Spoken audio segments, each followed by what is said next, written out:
अर्थसंकल्प जो आहे तो काही दिवसात आता सादर केला जाणार आहे आणि याबरोबर आपण जर पाहिलं तर समाजातील विविध घटकांचे जे आहे ते या अर्थसंकल्पाकडे लक्ष लागले आहे. कारण आपल्यासोबत बोलण्यासाठी काही शेतकरी आहेत. आपण त्यांची देखील प्रतिक्रिया जाणून घेण्याचा प्रयत्न करूयात. मला सांगा, अर्थसंकल्पाचं जे बजेट आहे ते सादर होणार आहे, काय नेमकं शेतकऱ्यांची अपेक्षा आहे? सरकारने शेतकऱ्याकडे लक्ष द्यायला पाहिजे. हमी भाव पाहिजे चांगला. खताचे भाव वाढले त्या हिशोबाने आमच्या तुरीचा असो, कापूस असो, ऊस असो याला योग्य दर देण्यात यायला पाहिजे, अशी माझी शेतकऱ्याची अशी इच्छा आहे की बाबा आणि परत सोलरचं आहे 6 महिने झालेले सोलरला पैसे भरून अजून शेतकऱ्याला मिळालेले नाही.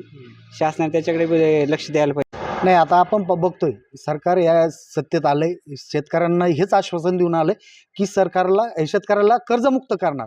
हे सरकारने जर शेतकऱ्याला कर्जमुक्त केलं तर मी सरकारचे खऱ्या अर्थाने शेतकरी आभार मानतील. आणि येणाऱ्या काळामध्ये खताचे दर असतील, जे खताचे दर वाढलेले ते दर कमी करा किंवा मग शेतकऱ्यांना त्याची सबसिडी डायरेक्ट शेतकऱ्यांना सबसिडी द्या.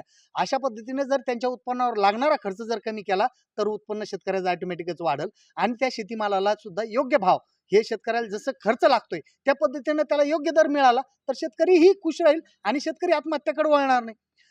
आपण इतर बघतो, इतर बजेट सादर करत असताना इतर घटकाला अनेक निधी दिला जातो, परंतु शेतकऱ्याकडे तुटपुंजी निधी देऊन शेतकऱ्याला वाटं लावलं जातं. ह्या अर्थसंकल्पात शेतकऱ्यांना भरीव अशी तरतूद करून शेतकऱ्यांना चांगली मदत ही सरकारने करावी आणि करील अशी अपेक्षा व्यक्त करू. पहिल्या दुसऱ्या अपेक्षामध्ये कर्ज माफ करावं, तिसरं मध्ये खतात भाव तरी वाढवू नये.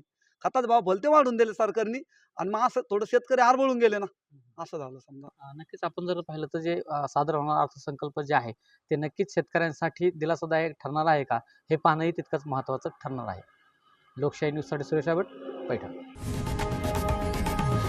लोकशाही मराठी ऐका, पहा, जागरूक रहा.